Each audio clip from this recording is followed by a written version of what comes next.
Olá, seja muito bem-vinda, seja muito bem-vindo. Aqui é mais um momento de estudos. Hoje vamos estudar Frenet e Freire, Paulo Freire e Celestin Frenet. O que é que esses autores se aproximam? No que eles se distanciam, né? Se a gente parar para pensar, um e outro são tão distantes, né? Mas eles são muito próximos. Por quê? Ambos atuaram aí na área de educação em contextos, tá certo, que super diferentes, né? Um na França, outro no Brasil, mas os dois se aproximam principalmente em relação às práticas educacionais populares, né? Então, se a gente parar para pensar assim, por exemplo, Frenet, ele defendia uma educação popular na França, né? Lá no interior da França, e o seu foco era uma educação de qualidade para que esse estudante fosse verdadeiramente o centro das atenções, né? Que ele fosse o centro do processo de ensino e aprendizagem. Evidentemente, com essa postura, né, ele tem uma proposta libertária, grava isso, hein? Ele tem uma proposta libertária de educação e ele vai considerar aí a autogestão do conhecimento algo extremamente importante. É alguma coisa que leve aí à autonomia intelectual do estudante. Portanto, ele tem um caráter não diretivo. Grava aí outra palavra-chave, não diretividade, né? E isso vai implicar o quê? A escola ser um espaço aberto, um espaço livre, livre para a aprendizagem. Por outro lado, a gente tem Paulo Freire, tá? E aí, o que Paulo Freire nos traz? A alfabetização de adultos. E ele traz isso aonde? No Brasil, no Nordeste. E nisto ele está defendendo o quê? Também uma educação popular, uma educação consciente, né? Então é nítida na obra de Paulo Freire, né? Essa relação da educação e a importância do trabalho, a atuação enquanto cidadão, especialmente no tocante à transformação das pessoas, né? Paulo Freire fala em transformar a sociedade pela transformação das pessoas, né? Vai transformar as pessoas, consequentemente a sociedade e a natureza também. Então, a educação, na visão de Paulo Freire, né, para a gente deixar claro, é uma educação libertadora. Grava aí, marca no seu caderno. E essa educação é uma educação libertadora que transforma a sociedade a partir desta relação dialógica, né? Isto é, na educação pensada para a prática da liberdade. Bora lá aprofundar um pouco mais e resolver a questão, ver como é que isso cai nas provas? Vem comigo! Bom, e o que a gente tem? A gente tem dois autores que falam de algumas aproximações, né? Alguns assuntos que são pertinentes aos dois. E a gente tem aqui, por exemplo, olha, Paulo Freire. Opa, deixa eu pegar aqui uma cor, né? Ó, a gente tem, por exemplo, ó, Paulo Freire, certo? Então, a contribuição dos dois autores, né? A principal contribuição dos dois autores é o protagonismo do estudante. É o estudante ser o centro do processo de ensino e aprendizagem. Outro aspecto extremamente importante desses dois autores é a relação entre a educação e a questão da humanização, né? A questão da socialização, a questão de trabalhar esta ordem da humanidade. E o Paulo Freire, ele defende então uma educação para a participação, né? Para participação coletiva, para deliberação coletiva, ele fala em dialogicidade, ele fala em autogoverno, em democracia, né? E Frenet, por outro lado, ele fala de um espaço favorável ao ensino, né? Que o professor deveria criar e estabelecer ali um espaço, né, para o ensino. Então a gente tem, né, o Freire e o Frenet. Tá? Agora, o que é que eles têm de comum? De comum, eles têm que, tanto Paulo Freire quanto Celestin Frenet, eles criticam a educação tradicional, tá? Eles acham que a educação tradicional ela não favorece a aprendizagem, porque é alguma coisa ultrapassada em relação ao ensino, né? Porque fica ali pautado na memorização, grandes conteúdos, nessa hierarquia que nenhum nem outro consideram como relevantes para a educação. Então, eles dois se posicionam contundentemente e bem claramente, né, são favoráveis ao diálogo, à democracia. Então, a gente pode colocar aqui que, especialmente, Paulo Freire, né, fala inclusive da relação dialógica. Então, o que eles têm em comum, especialmente em Freire, é o diálogo, certo? Ó, diálogo, democracia. E quando está falando em democracia, está falando de uma escola para todos, né? De uma escola inclusiva, de uma escola para o povo, para a população, tal qual Freinet também defendia no interior da França, né? Então, é uma escola para a população, para o povo, ok? Bom, o Paulo Freire, ele também ressalta como extremamente importante o contexto social, o contexto cultural, o contexto político, histórico, né? Isso tudo vai ter uma contribuição grande, principalmente para a conscientização. Então, outra palavra-chave aí, né, se a gente parar para pensar nos conceitos de Paulo Freire, é a conscientização. Então, ó, conscientização. Tá? Que ele traz isso como relevante, né, para o estudante se tornar sujeito da própria história, né, sujeito da própria construção. Então, essa questão da consciência é extremamente relevante. E ele fala também na mudança, né? Na mudança até da estrutura educacional. Então, são aspectos aí que Paulo Freire defende. Por outro lado, o Célestin Freinet, ele visava renovar aquela escola tradicional da época, né? E ele inovou. Por quê? Ele inovou colocando aí algumas estratégias que ele chama de técnica, né? Mas ele colocou aí elementos diferentes que revolucionaram a época, né? Que ele estava implantando essas questões. Então, uma coisa muito importante para Freinet, e anota aí, porque é palavra-chave também, né? Aulas interativas, tá? Ó, aulas interativas, ou seja, tem que ter a participação do estudante dessas aulas, né? Ele precisa atuar e ser também sujeito da construção ali do conhecimento. Agora, não é só isso, né? Não é só ter aula interativa. As aulas também e as propostas, né, deveriam partir sempre de experimentação e também de documentação. Então, aulas interativas. Outra coisa que é muito importante é a documentação, inclusive registros, sabe? Freinet prezava muito por isso. E a experimentação, né? Ó, experimentação. Ok? Agora, outra coisa relevante também para Freinet, né, é que ele pensa a educação para a vida, né? Para a vida toda. Então, é uma educação para a vida toda, centrada no estudante, mas para a vida toda e com uma finalidade própria. Então, o Freinet coloca aí a educação, tá? Ó, a educação para a vida, né?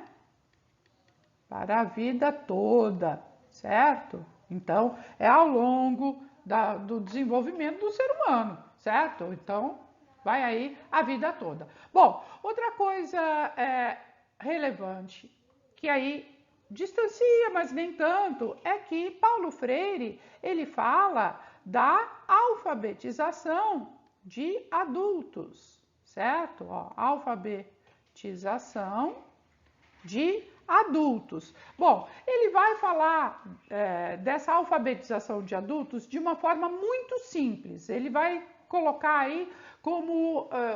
não é nada mirabolante, aliás, é algo bem simples mesmo, né?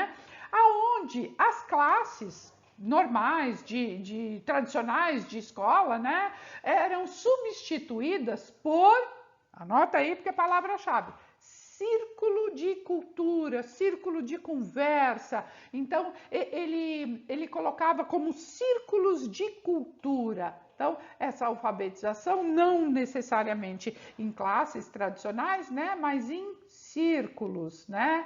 Ó, círculos, em diálogos, né, círculos de cultura, eram extremamente relevantes, né, os grupos de discussões, então os círculos, os grupos, né, de discussão, essa questão da dialogicidade e, lógico, todos os dois colocam o protagonismo no estudante. Então, esse professor, ele vai sair daquele patamar de hierarquia, né, como se fosse alguém mais importante, que não é, nem para Paulo Freire, nem para Freinet, e aí esse professor vai assumir que lugar nessa relação? Ele vai assumir o lugar de um mediador, né? Ele vai assumir um lugar de uma coordenação dos debates, das discussões, dos diálogos. E aí, então, se o foco é no estudante, o professor vai ocupar esse lugar de ser aí um orientador dessas discussões, um coordenador desses debates. Tudo bem? Bom, então a gente já viu ali o que eles se aproximam, mas tem mais coisa daquilo que eles se aproximam.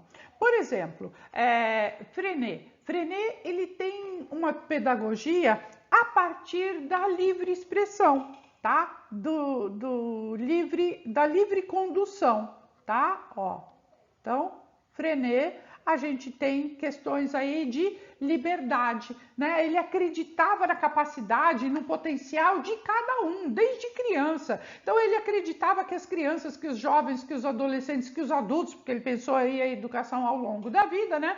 Então, ele pensava aí essa educação a partir da capacidade de cada um dentro daquele processo de ensino e aprendizagem. Então, como protagonista e atuando ali, né? Principalmente entre pares, tá? Então, é uma liberdade, né? Freinet pensa aí uma educação livre, mas também uma educação entre pares, pensando e considerando a criatividade, ó, criatividade, considerando também a autonomia, ó, autonomia. Vejam quantas coisas que vai também aproximar os dois autores, né? Tanto Freinet quanto Paulo Freire pensam na liberdade, no trabalho entre pares, na coletividade, na criatividade, na autonomia, ou seja, eles dois, né, vão romper com a lógica da educação tradicional. Então, e o Freinet, ele rompe mesmo, né, com essa lógica da sala de aula também fechada. E ele vai propor aí atividades nas quais os estudantes vão participar em pares, eles vão participar também em grupos, certo? Ó, vão participar em pares, em grupos, porque esses estudantes têm voz, tá? Eles têm voz ativa. A partir de diálogo, a partir de conversas, de discussão, a partir de divisão com o outro, de partilha. Então, eles vão aprender como construindo o conhecimento, né? Então, eles estão construindo conhecimento juntos.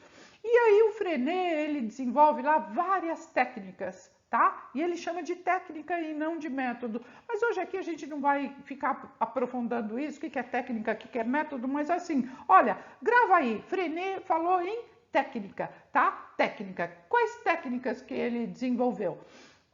Além dessas que a gente já falou, né? De registros e tal. Aulas de descoberta. Então, Freinet fala bastante, ó, de aulas de descoberta. Ó, de descoberta. E o que está por trás disso? Está por trás a autonomia do estudante, né? O fazer do estudante. Essas aulas de descoberta, elas eram também conhecidas e chamadas como aulas no campo ou aulas passeio, tá? Ó, aulas passeio. E quando ele está falando aqui passeio, não era passeio de passear, né? Mas uma aula onde houvesse uma pesquisa que fosse voltada ali para o interesse do estudante, né? Para que ele pudesse construir o conhecimento, para que ele tivesse autonomia, né? Desenvolvesse ali a criatividade. Então, essas questões todas voltadas para o estudante. Outra coisa que Freinet ressalta e ele coloca como técnica, né? É a autoavaliação. A autoavaliação seriam ali uns documentos, umas fichas, ele coloca, né? Como os alunos, os estudantes preenchendo de forma a que eles fossem registrando a própria aprendizagem. Então, ele fala, né, de autoavaliação. Quando você ouvir falar de Freinet, você também associe, né, com a palavra-chave, ó, autoavaliação, certo? Então, tá aí a partir dos registros, né? Evidentemente, muito próximo a isso e que Freinet também aborda é a autocorreção, tá? Ó, autocorreção.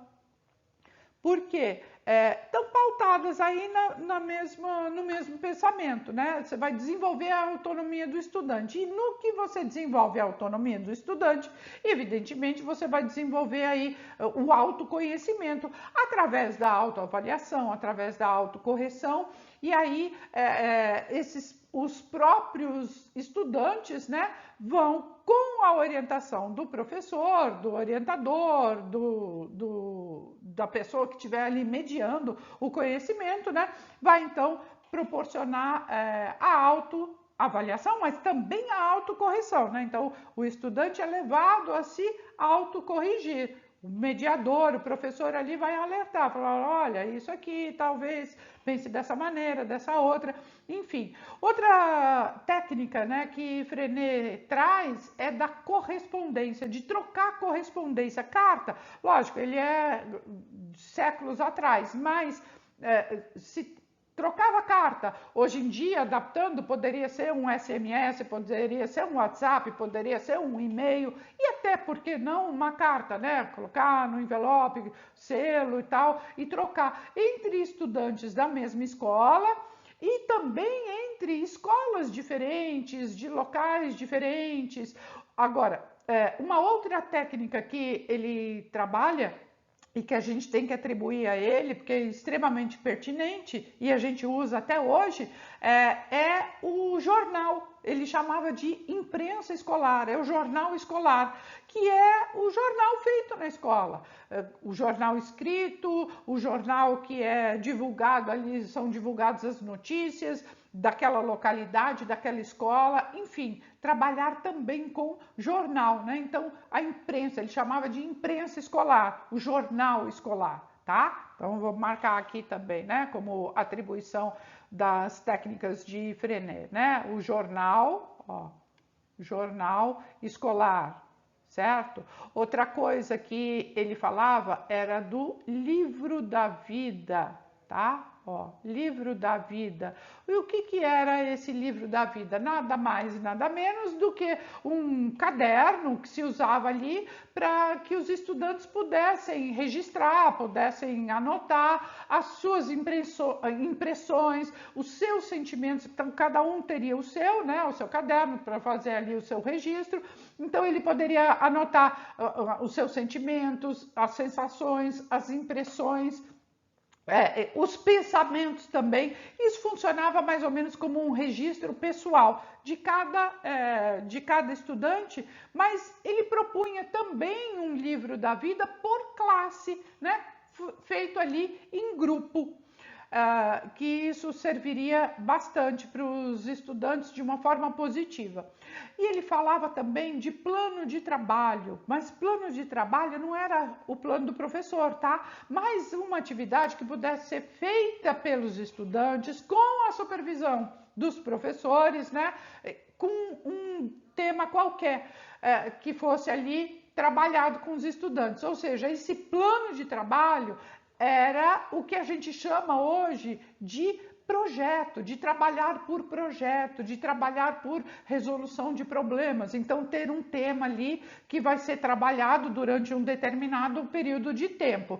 Agora, olha só, vamos olhar aí para esses dois autores, né? Freinet e Paulo Freire. Os dois estavam muito à frente dos respectivos tempos, né, que eles viveram e superando e pensando já coisas bem diferentes da escola tradicional. Então, o papel do professor muda nessa lógica, o papel do educando muda nessa lógica, a realidade social do processo de ensino e aprendizagem também muda nessa lógica de Freire e de Freinet. Eles são educadores, né, que mudam, inclusive, a nossa prática, né? A nossa postura enquanto profissional da educação em relação à educação para todos, né? A uma metodologia pautada na conscientização, no diálogo, na cooperação, na atividade, ou seja, no protagonismo do sujeito, né? No protagonismo do estudante enquanto sujeito das suas atividades, das suas aprendizagens, então construtores, né, do próprio conhecimento. E isso vai afetar diretamente a sociedade, e isso afeta diretamente a relação professor-aluno, que vai, evidentemente, o professor sair desse lugar de hierarquia para assumir essa postura de dialogicidade, de par, de mediador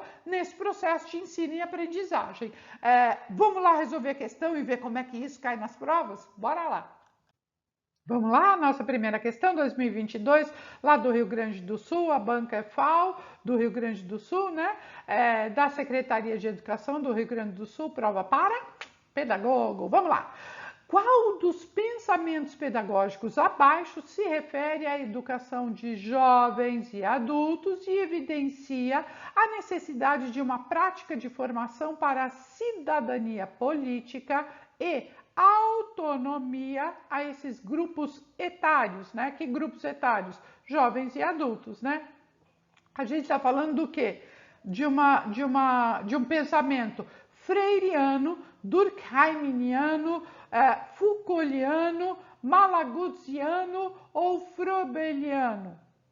Evidentemente, a gente está falando de freiriano, né? A gente está falando aqui de Paulo Freire, que eu tenho certeza que você gabaritou, mas agora a gente vai olhar para cada um desses autores, né?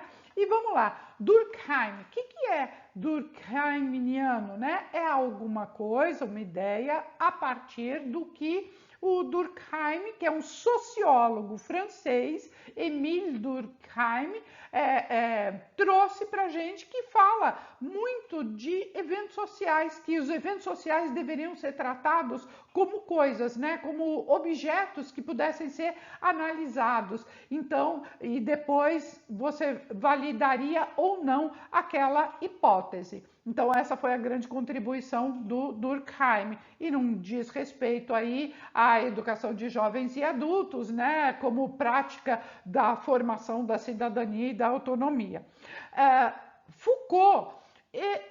Foucaultiano, né, tá relativo ao psicólogo, historiador e filósofo Foucault, que vai abordar as questões de poder, né? Poder e conhecimento, e como é que isso vai ser usado no controle social através das instituições governamentais, instituições escolares, enfim, né? Vou ficar entrando aí no mérito que dá muito pano para manga e a gente foge do assunto.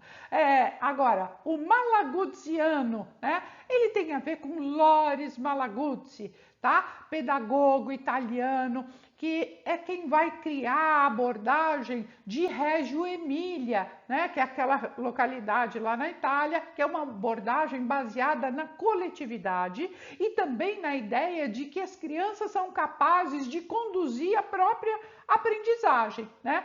E por fim, ali o Froebeliano, né? Relativo a Froebel, pedagogo alemão, que quem cria os jardins da infância, né? Kindergarten, ele vai criar o Kindergarten, né?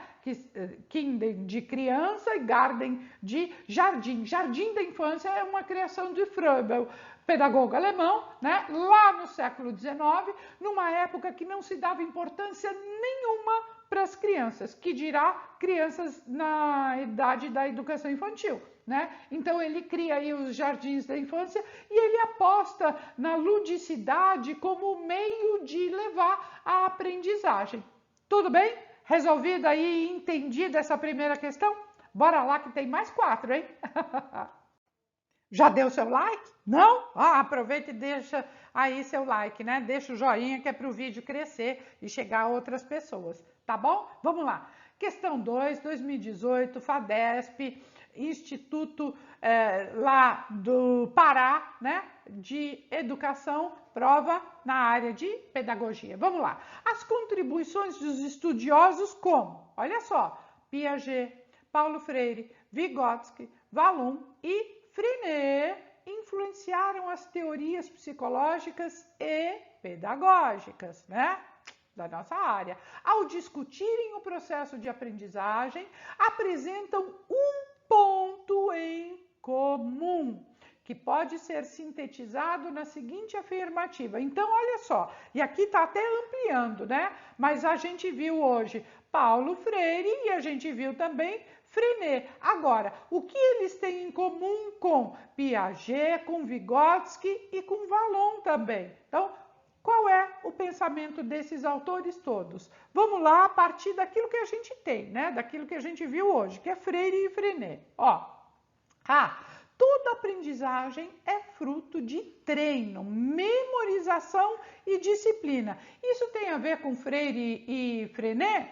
Claro que não, né? Aliás, eles são absolutamente contra uma ideia de uma educação, inclusive tradicional, né? Tradicional. Isso aí representa uma educação tradicional que não reflete o pensamento deles, né? Desses autores todos. B. Todo o processo de conhecer provém somente dos estímulos do meio. Só do meio? Paulo Freire e Freinet falaram que só o meio basta, quer dizer, basta eu estar aqui no meio que eu consigo aprender? Claro que não, né? Eles falavam de diálogo, eles falavam de troca. Então, não é somente o meio, é até o meio, inclusive o meio. Considera sim o meio muito importante. Lembra que Freinet ainda falava das aulas passeio, né? Das aulas experimentais, de se fazer, de sair, de vivenciar. Mas olha, não é só isso, tá? C. O processo de aprender exige solidão, disciplina e esforço pessoal. Solidão, gente. Quem está falando de diálogo não está falando de solidão, né? Porque eu não vou ficar só falando comigo mesmo. Estou falando de disciplina? Até estou, mas não é isso que é relevante. Disciplina é muito importante na educação tradicional, tá? Esforço pessoal, meritocracia só, pura e simplesmente, também não coaduna com o pensamento desses autores todos, né? Também Piaget, Freire, Vygotsky, Vallon e Freinet. Vamos lá. D. Um bom processo de transmissão do conhecimento é a chave da aprendizagem. Quer dizer, o bom processo de transmissão, o que vale é o que eu ensino, não o que o estudante aprende. Como isso, né? Aí seria uma inversão de valores. Seria colocar a importância no professor e não no estudante. E o processo, para esses autores, é centrado no estudante, o estudante é relevante, ele é o protagonista, ele é o sujeito da aprendizagem, tá? E só pode ser a nossa alternativa, né? A ação de aprender é compreendida como praxis, né? Como prática, como algo que se faz, né? É fruto da prática social dos sujeitos. Perfeito. Piaget, Paulo Freire, Vygotsky, Vallon e Freinet concordam exatamente com essa frase. A ação de aprender é compreendida como praxis, é fruto dessa aprendizagem social dos sujeitos. E eu tenho certeza que você gabaritou junto comigo aqui esta questão, a questão 2, letra E. Vamos lá fazer a terceira? Terceira questão, 2019, VUNESP, Prefeitura de Arujá, São Paulo, professor de Educação Básica Infantil 1. Ó, conforme Ferreira, Freinet buscou, na prática educacional, criar técnicas e instrumentos pedagógicos que avivassem o trabalho com as crianças. Beleza, ele fez mesmo isso, né?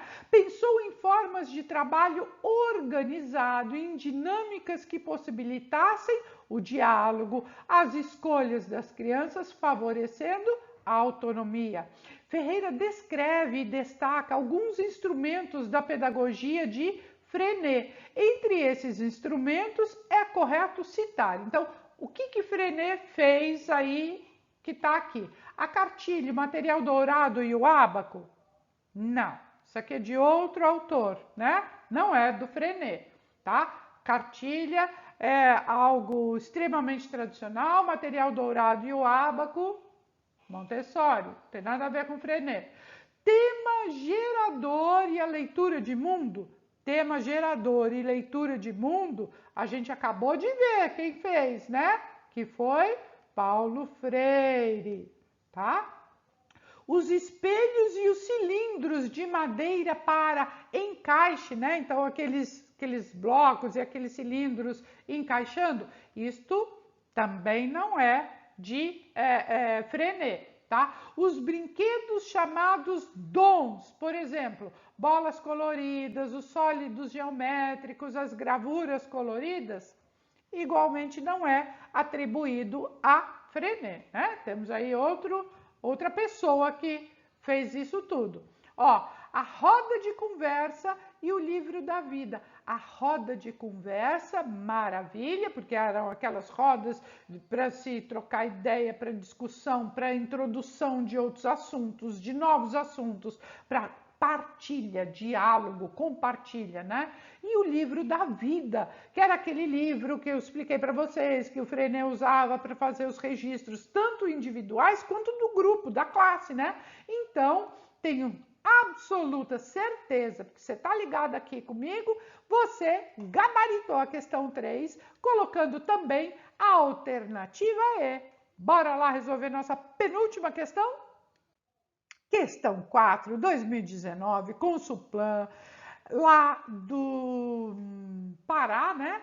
Prova para estagiário, uma prova de pedagogia, né? Estagiário de pedagogia, certamente para estudar, trabalhar ali nas escolas. Ó, Célestin Freinet, educador francês, criou a sua metodologia de ensino com bases psicológicas educativas, denominada por ele mesmo como o método natural de aprendizagem.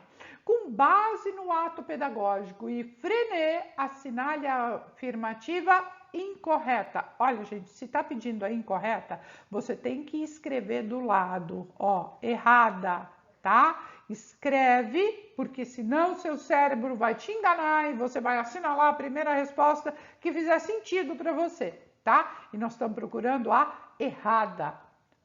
As contribuições trazidas pela pedagogia de Freinet para a educação se traduzem pela filosofia educação e prática. Perfeito, né? Isso sim é o pensamento de Freinet, né? Ele trata questões da educação e ele trata essas questões na prática, né? Para ele a prática era muito importante. Ok? Então, não é a nossa alternativa, porque a gente está procurando a errada. B. Frenet foi idealizador da pedagogia do bom senso, baseada nos interesses e nas vivências das crianças, suas culturas, atitudes e valores. Perfeito, era o protagonismo do estudante, né? O estudante é quem tem importância nesse processo de ensino e aprendizagem. Então, é a partir do interesse do estudante que se vai trabalhar os temas ali que deveriam ser abordados na escola. Não é a nossa alternativa, porque isso está correto. C. A pedagogia Frenet surgiu para desenvolver os alunos em sua parcialidade, tornando-os seres autônomos e fragmentados na sociedade. Colocaram ali algumas palavrinhas que estão corretas, mas o sentido da frase está equivocado. Olha, para desenvolver a parcialidade, quer dizer, eu vou desenvolver só um aspecto desse estudante? Não, ele falava de trabalhar todos os aspectos do estudante e também ao longo da vida. Então, a parcialidade não tem a ver com as ideias de Frenet. Outra coisa, aí como seres autônomos, sim. Agora, como que eu vou trabalhar a parcialidade e transformar esse estudante em um estudante autônomo, né? Se ele vai ser autônomo, se ele vai ter autonomia para se desenvolver, não pode ser parcial, né? Eu não posso desenvolver só um aspecto, tá? E fragmentado, alguma coisa só dividido da sociedade, né? Algo que eu vou partilhar ali? Claro que não. Ele pensava ali o todo, né? Ele queria essa interação. Então, é a nossa alternativa, né? Aquilo que está incorreto a partir do pensamento de Frenet, certo? Mas vamos ver a última questão, a última alternativa, né? Ó, a aula passeio surgiu diante da observação de Frenet sobre as necessidades dos alunos que se interessavam por questões fora do âmbito escolar. Sim, Frenet observou exatamente isso, que os estudantes não estavam muito interessados naquilo que estava trazido ali pelos livros na escola tradicional, mas por outras questões. Isso é que despertou no Frenet, falou, olha, se esse estudante está interessado com outras coisas, né, em outras coisas, por que eu vou ficar batendo o pé aqui e obrigando esse estudante a memorizar esses conceitos, né? É muito melhor a gente trabalhar a partir do interesse do estudante.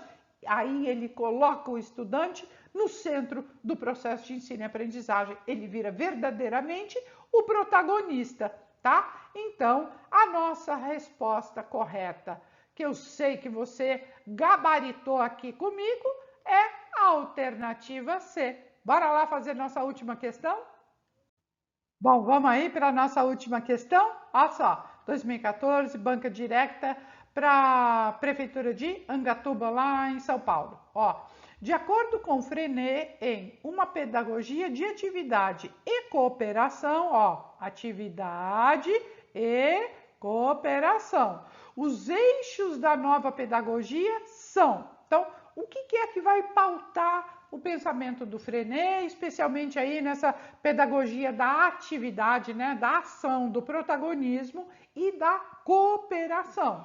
Ó, hierarquização, se eu estou falando em hierarquia, eu estou colocando aí certamente o professor num lugar de destaque que já cai por terra o pensamento de Frenet, né, que fala do protagonismo do estudante. Então, hierarquia não é mesmo, né?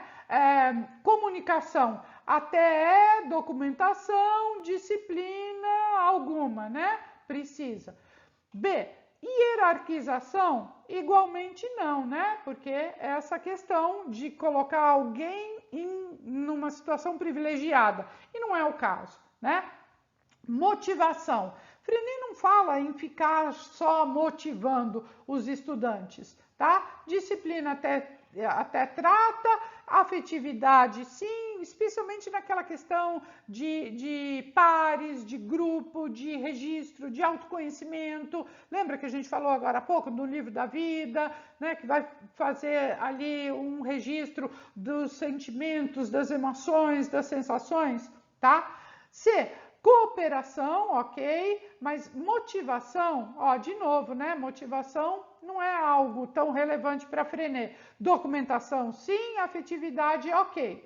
D, cooperação, beleza. Comunicação, perfeito, né? Porque é aquilo que vai unir as duas pessoas ali nessa relação dialógica, né? Então, eu estou comunicando, então eu tenho que ter a interação das outras pessoas, dos pares, né? No grupo, enfim. Documentação, sim, porque ele fala que os documentos são muito importantes, que tem que ter registro, que é preciso, inclusive, os professores fazerem registros a partir das observações, né? E os estudantes também, registro de autoavaliação, registro do conhecimento.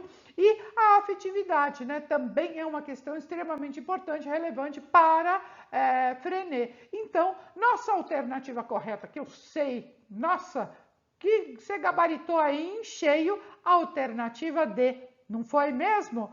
Tranquilo? Como é que foi hoje? Belezinha? Bom, não está inscrito no canal? Oh, aproveita e se inscreve. Se inscreve, deixa seu like, ativa o sininho para você ser lembrado assim que chegar um vídeo novo, um material bacana para você estudar como esse, que foi feito especialmente para você. E se você quiser ver outro assunto por aqui no canal, ó, deixa aqui nos comentários. Belezinha? Beijo grande. Até o próximo vídeo.